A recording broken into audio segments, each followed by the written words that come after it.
குருக்கள் மடம் மனித புதைகுழி வழக்கிலே இன்று 31/3/2026 இரண்டாவது நாளாக குறித்த புதைகுழியானது அகழ்வு நடவடிக்கைகளுக்கு உட்படுத்தப்பட்டுக் கொண்டிருக்கின்றது.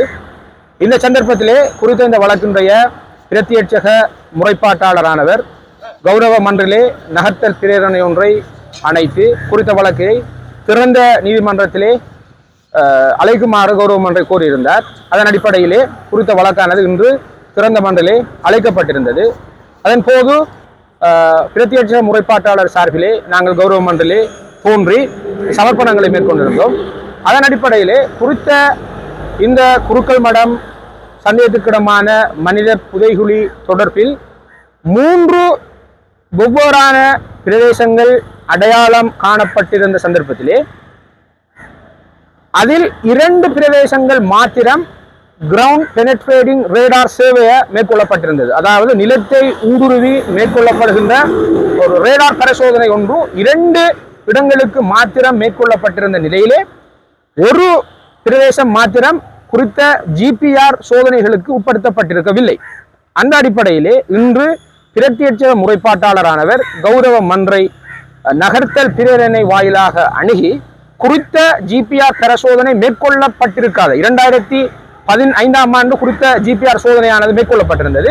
அவ்வாறு மேற்கொள்ளப்பட்டிருக்காத அந்த ஒரு பிரதேசத்தையும் தன்னுடைய சொந்த செலவிலே ஜிபிஆர் பரிசோதனை மேற்கொள்வதற்கு தயாராக இருப்பதாகவும் அது தொடர்பிலே எழுகின்ற சகல வகையான செலவினங்களை பொறுப்பெடுப்பதாகவும் தமக்கு இந்த வழக்கிலே குறித்த அந்த கிரவுண்ட் பெனட்ரேட்டிங் ரேடார் நிலத்தை ஆழ ஊடுருவுகின்ற அந்த ரேடார் சோதனையை மேற்கொள்வதற்கான உபகரணங்களை கொழும்பிலிருந்து கொண்டு வருவதற்கான தோதான ஒரு கட்டளையை ஆக்குமாறும் கோரியிருந்தார். குறித்த இந்த வழக்கிலே பிரத்யட்ச முறைப்பாட்டாளரினுடைய சமர்ப்பணங்களையும் கோரிக்கைகளையும் கூர்ந்து அவதானித்த மன்றானது அதில் பொதிந்திருக்கின்ற நியாயத்துவங்களை கருத்திலே கொண்டு குறித்த அந்த ஜிபிஆர் உபகரணங்களை கிரவுண்ட் பெனட்ரேட்டிங் ரேடார் அந்த உபகரணங்களை அவருடைய சொந்த முறைப்பாட்டாளருடைய சொந்த செலவினங்களிலே கொண்டு வந்து அந்த சேவையார் பண்ணப்படாத எஞ்சியிருக்கின்ற அந்த ஒரு பிரதேசத்தை மாத்திரம் பெனட்ரேட்டிங் ரேடாரை பயன்படுத்தி சேவையை பண்ணுவதற்கு அளவீடுகளை மேற்கொள்வதற்கு உரிய கட்டளைகளை இன்று ஆக்கியிருக்கின்றது. அந்த அடிப்படையிலே இன்னும் ஒரு சில தினங்களுக்குள்ளால் குறித்த அந்த நிறுவனத்தை இந்த முறைப்பாட்டாளர் அணுகி அவருடைய சொந்த செலவினத்திலே அந்த உபகரணங்களை கொண்டு வந்து மீதமாக இருக்கின்ற அந்த பிரதேசத்தையும் சேவை ஸ்கேனிங்குக்கு உட்படுத்த இருக்கின்றார் என்ற இந்த செய்தியை நாங்கள் இந்த சந்தர்ப்பத்திலே பதிவு செய்து கொள்ள விரும்புகின்றோம். குருக்கள் மடம் மனித புதைகுழி அகழ்வு நடவடிக்கையின் 2வது நாளான 2026 மார்ச் மாதம் 31ஆம் தேதி பணிகள் நடந்து கொண்டிருக்கின்றன. இதுவரைக்கும் குருக்கள் மடத்திலே இருக்கின்ற மனித புதைகுழி இருக்கின்றது என்று அடையாளப்படுத்தப்பட்ட இந்த இடத்திலே தோண்டுதல் நடவடிக்கைகள் நடைபெற்றுக் கொண்டிருக்கின்றன. சுமார் இதுவரைக்கும் 142 சென்டிமீட்டர் ஆழத்திலே தோண்டப்பட்டிருக்கிறது. அது மொத்தமாக தோண்டப்பட வேண்டிய ஆழம் 300 சென்டிமீட்டர், 3 மீட்டர் ஆழத்தில் சுமார் 9 அடிகள் தோண்டப்பட வேண்டும்.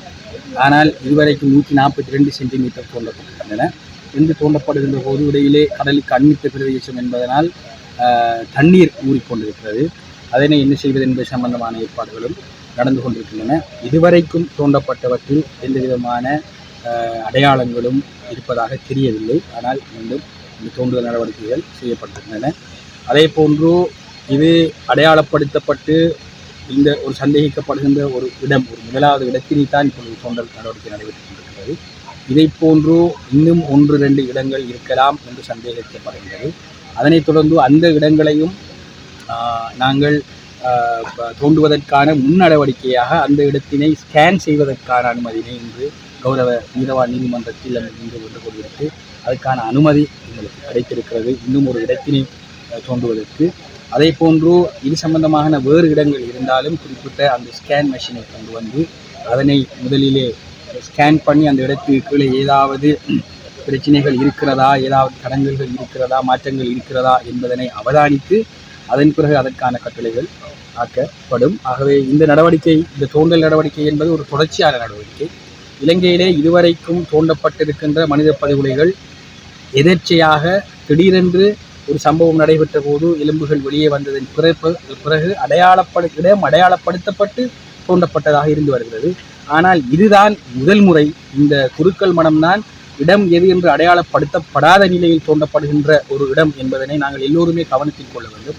ஆகவே இது ஒரு விசேடமான முதலில் செய்யப்படுகின்ற ஒரு முக்கியமான விடயம் என்பதனால் 2-3 அடையாளங்கள் சந்தேகிக்கப்படுகின்ற இடத்திலிருந்து இந்த தோண்டல் நடவடிக்கைகளை நாங்கள் செய்ய வேண்டும். காரணம் என்னவென்றால் குருக்கள் மடம் இந்த சம்பவத்தில் 1990 கால பகுதிகளிலே வலிந்து காணாமலாக்கப்பட்டவர்கள் இந்த இடத்திலிருந்து அங்கிருந்து சாய்த்து கொண்டு வரப்பட்டு பலவந்தமாக தள்ளி கொண்டு வரப்பட்டு இங்கே கொலை செய்யப்பட்டு புதைக்கப்பட்டிருக்கிறார்கள். அந்த கொலை செய்யப்பட்டு புதைக்கப்பட்டவர்கள் எவருமே மீண்டும் உயிரோடு திரும்பி போகவில்லை. அதனால் இதிலே எந்த இடத்தில் இவர்கள் புதைக்கப்பட்டிருக்கிறார்கள் என்பது சம்பந்தமான பல வாத கருத்துக்கள் இருக்கிறது. அதனுடைய மிகவும் பூரணமான நம்பத்தகுந்த கருத்துக்களை வைத்துத்தான் 1-2 இடங்கள் அடையாளப்படுத்தி இருக்கின்றோம். அதனால் இந்த நடவடிக்கை ஒரு தொடர் நடவடிக்கையாக நடைபெறும். இந்த இடத்திலே எந்த விதமான அடையாளங்களும் இல்லை என்றால் இன்னும் 1-2 இடங்கள் அடையாளப்படுத்தப்பட்டிருக்கின்றன. அதனை ஸ்கேன் பண்ணி அதனை தோன்றுவதற்கான நடவடிக்கைகளை செய்து கொண்டிருக்கிறோம். குரல்கள் இயக்கம் இந்த விடயம் சம்பந்தமாக தொடர்ச்சியாக பாதிக்கப்பட்டவர்கள் சார்பாக நாங்கள் செயற்பட்டு கொண்டிருக்கின்றோம். பாதிக்கப்பட்டவர்களுக்கான நீதி கிடைக்கும் என்பதிலே எங்களுக்கு நம்பிக்கை இருக்கிறது.